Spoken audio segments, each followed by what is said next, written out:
ప్రాణాలు కోల్పోయారంటే చాలా బాధాకరం. వాళ్ళకు ప్రగాఢ సానుభూతి తెలియజేసుకుంటూ ప్రభుత్వం వాళ్ళ కుటుంబాలను ఆదుకోవాలని, అదేవిధంగా వాళ్ళ కుటుంబాలకు తట్టుకునే శక్తిని ఇవ్వాలని భగవంతుని కోరుతా ఉన్నాను. ఈ ప్రభుత్వం కూడా వీలైనంత తొందరలో ఈ రోడ్డు పూర్తి చేయాలని కూడా కోరుతున్నాను. మేడం, మొన్నటి వరకు ఎన్జిటి పేరుతో కాలయాపన చేస్తూ వచ్చారు. ఇప్పుడు కేసు కూడా విడ్డ్రా అయినట్టుంది ఎన్జిటి. అదే కదా, ఎన్జిటీలో కేసున్నా కూడా ఆలూరులో ఇన్సిడెంట్ జరిగినప్పుడు నేను ఆ రోజు చెప్పాను, ఎక్కడైతే చెట్లు ఉన్నాయో వాటికి రేడియం స్టిక్కర్స్ అతికించండి టర్నింగ్లో.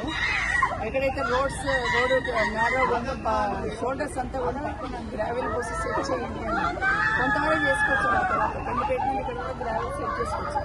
ఆ తర్వాత మొత్తం గ్రావెల్ కూడా పోయింది. అసలు యాక్సిడెంట్ స్పాట్ ఎక్కడ మిర్జగూడ నుండి ఆలూరు వరకు ఉన్న స్పాటే యాక్సిడెంట్ స్పాట్. అక్కడనే టర్నింగ్ ఉంటుంది, అక్కడనే వెహికల్స్ తడబడుతుంటాయి.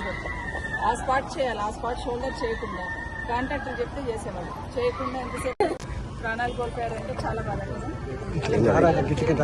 వాళ్ళకు ప్రగాఢ సానుభూతి తెలియజేసుకుంటూ ప్రభుత్వం వాళ్ళ కుటుంబాలను ఆదుకోవాలని, అదేవిధంగా వాళ్ళ కుటుంబాలకు తట్టుకునే శక్తిని ఇవ్వాలని భగవంతుని కోరుతా ఉన్నాను.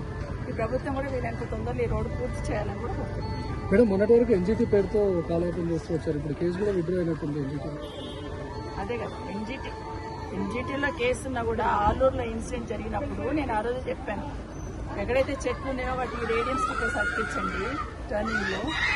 ఎక్కడైతే రోడ్డు నారో షోల్డర్స్ అంతా కూడా గ్రావెల్ పోసి సెట్ చేయండి అని కొంతవరకు చేసుకోవచ్చు. ఆ తర్వాత కొన్ని పెట్టిన ఇక్కడ కూడా గ్రావెల్ సెట్ చేసుకోవచ్చు.